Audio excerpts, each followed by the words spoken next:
Mesdames, Messieurs, bonjour. Votre revue d'actualité de ce samedi. Le ministre de l'Éducation nationale, Moustapha Guirassy, a magnifié à Saly le rôle des Daara, écoles coraniques, dans la transmission des connaissances et la préservation du patrimoine culturel et religieux de nos sociétés. Les Daara jouent un rôle central dans notre société. Ils préservent notre richesse patrimoine culturel et religieux tout en inculquant à nos jeunes enfants les valeurs morales et éthiques qui sont essentielles à une société juste et pacifique, a dit M. Guirassy lors d'un atelier préparatoire des concertations sur les Daara. Selon lui, beaucoup d'efforts ont été faits dans le cadre de la modernisation des Daara, notamment en ce qui concerne l'accès équitable aux investissements importants relatifs à la construction et à l'équipement des écoles coraniques modernes publiques et non publiques.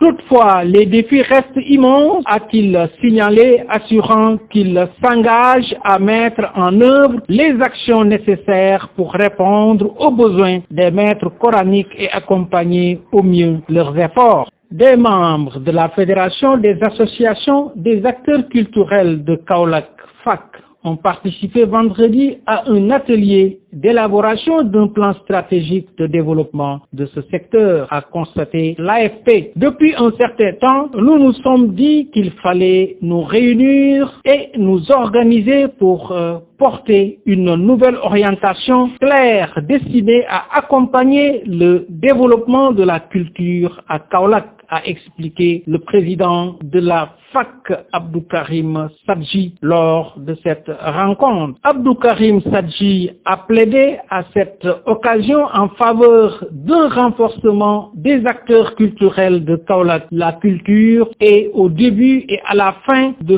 tous les processus de développement et les acteurs culturels que nous sommes constituent une partie intégrante des acteurs de développement du pays. Le volume croissant des échanges entre les deux pays traduit de manière certaine la vitalité de la coopération commerciale. Toutefois, il est nécessaire de reconnaître que ce potentiel commercial est encore largement sous-exploité, a souligné Serigne Gueye Diop. Nous nous devons de nous mettre en œuvre pour relever conséquemment le niveau des échanges entre le Sénégal et la Gambie. Le ministre gambien du Commerce a indiqué que la deuxième session du comité mixte de coopération commerciale prend en charge la coopération dans des actes aussi stratégiques que la facilitation du commerce, le libre-échange, la libre circulation des personnes et des biens, la mise en œuvre du schéma de libéralisation des échanges dans le cadre de la CEDEAO, l'élimination des barrières au commerce, la coopération douanière et le transit.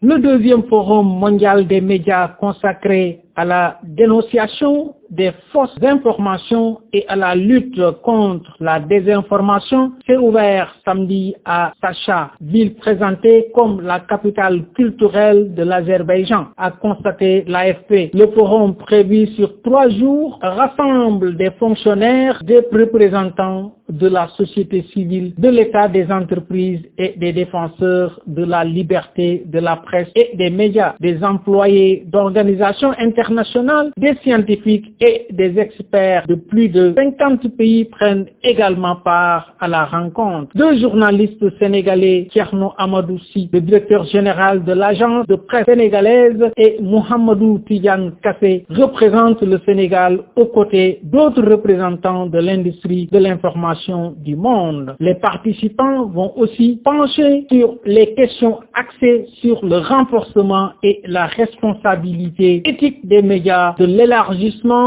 de la coopération internationale pour l'élaboration de mesures politiques et la détermination du rôle important des gouvernements et des médias dans le renforcement de l'écosystème de l'information, ont expliqué les organisateurs. Terminons par la page sportive de cette revue d'actualité, l'entraîneur de Guédiawaye Basket Academy, Malik Bachir Diop, a invité ses joueuses à se surpasser afin de remporter la finale dame de la Coupe du maire de Dakar. Elles joueront ce samedi au stade Marius Ndiaye. Nous préparons sereinement la finale et j'attends de mes joueuses qu'elles se surpassent, d'autant plus que nous avons joué et perdu 5 fois contre l'adversaire, sans doute la meilleure équipe du Sénégal et de l'Afrique. Guédiawaye Basket Academy va jouer sa finale pour la gagner, même s'il faut reconnaître que notre adversaire est au-dessus de toutes les équipes. Nous jouerons notre partition, ce sera difficile mais pas impossible. J'aime relever les défis, a-t-il indiqué, soulignant qu'il se réjouit avec son groupe de ce privilège de jouer cette finale. Il a assuré qu'il y aura un beau spectacle et une belle confrontation contre l'équipe finaliste de la dernière édition.